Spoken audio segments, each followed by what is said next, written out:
Hey guys, so this is week 7. I guess I'll start off with my Shark Tank interview. My group performed on Thursday, and I think it went pretty well. We brought in a couple ideas for our art installation. Our initial idea was just a wrestling ring. Oh, by the way, my artist is the Twins. But yeah, so we wanted to make a wrestling ring at first.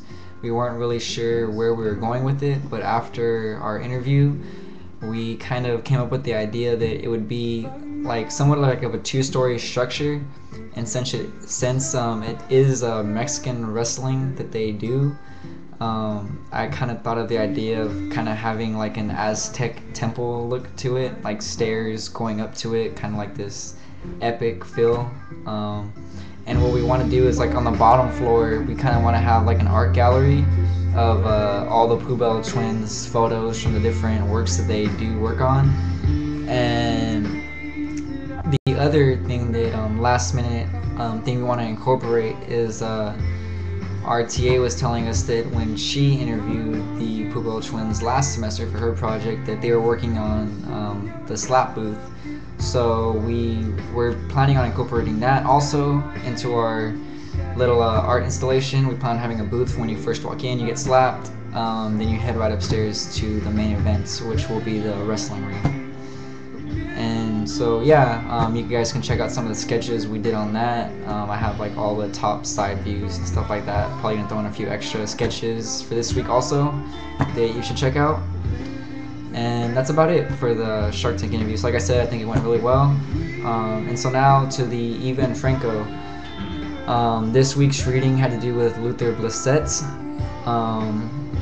So to start off, not a real person. Pretty much, I guess you could think of it as a kind of like a fake identity that multiple people take upon, like a role. The only way I can kind of think of to relate that in terms if you haven't really like heard of that like concept before is kind of like maybe like a role in a play. Multiple people can play it, but the actual person does not exist. Pretty much like what it is there were a group of artists and activists who wanted to be heard. Media is considered this big kind of like I don't know what the right term would be, kind of like a dictatorship. That might be kind of harsh, but for some people they view it that way.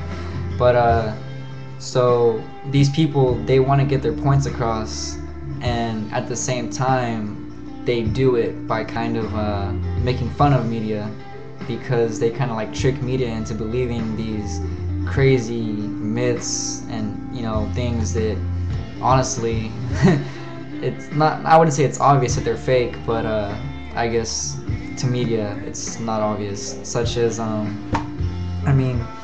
these people they created what was considered like a fake, I want to say kidnapping or like a missing person of Luther Blissett, who was behind it, which was actually a group of people who didn't want to be named.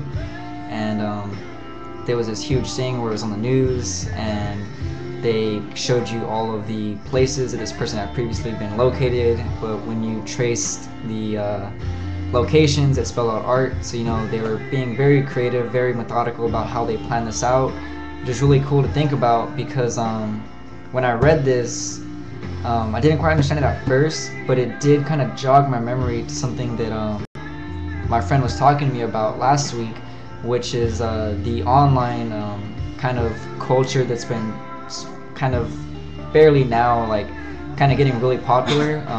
Anonymous. I'm an engineer, my friend's a computer engineer, so he's kind of really into that thing, and so we probably spent like 2 hours talking about it. So pretty much what I got out of that is they kind of go hand in hand, Anonymous and Luther Blissett. Pretty much, just to give you an overview, Anonymous, what it is pretty much it all started with forums, online forums. When people post something, unless you have a username, you are automatically considered anonymous. And it kind of started off as a joke at first. People started um, uh, making anonymous an actual person, as in, like joking around. People would talk back to the anonymous user, kind of categorizing all anonymous users as one, and it kind of turned into this huge internet, I guess I could use the term like family or like connection they was starting. And now it's gone to the point where it's so huge that they're kind of like, it's almost like a political movement against anti-piracy. And so I mean, like, it's gotten to the point where, like, if you Wikipedia it, they have this huge page where they just talk about how they are, they're pretty much just ordinary U.S. citizens who get together every day on the internet, and but yet, all these people, when they come together, they're so strong as a whole as opposed to individuals, and they can do these huge things to get people's attention, such as, they were a part of the Occupy movement. There's a picture of them on there. One of their guys, obviously he's wearing a mask, and he's holding up a sign that says anonymous, and it says fear us, because they're trying to get to the point saying that, even though the government's so huge, we as a society still have a role in it. So I kind of get that. I kind of feel that that ties into Luther Blissett, because it says, like, even Franco was once a part of it, and I know once they did break apart from it and they did start their 101 whatever .org, their binary code.org site, the whole point, or at least that I've gotten up until now, what I found out from them is that all they're trying to do is enlighten people to what's really out there.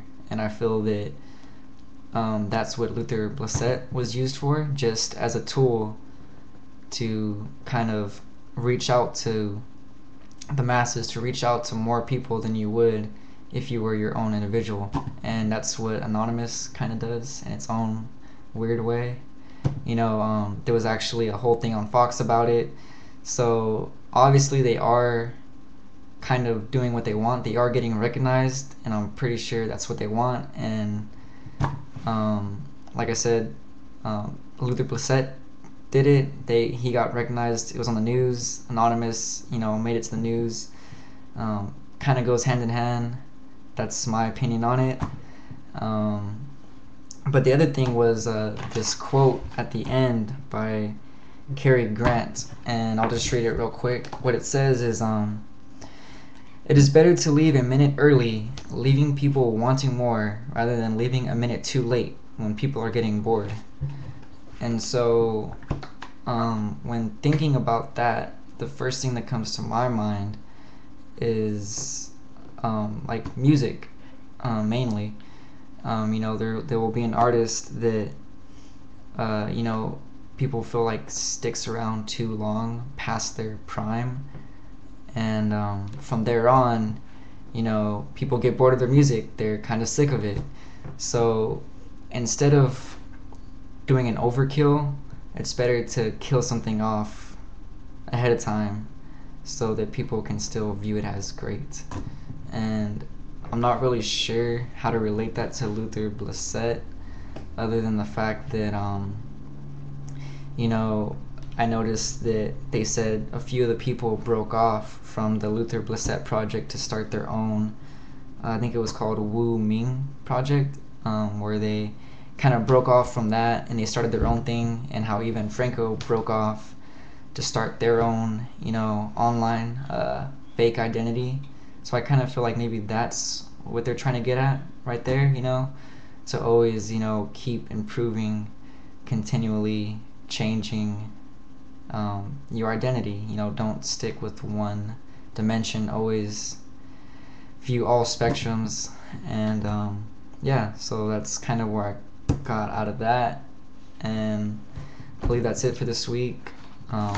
Looking forward to actually getting my art installation worked on, so I will see you in class. Bye.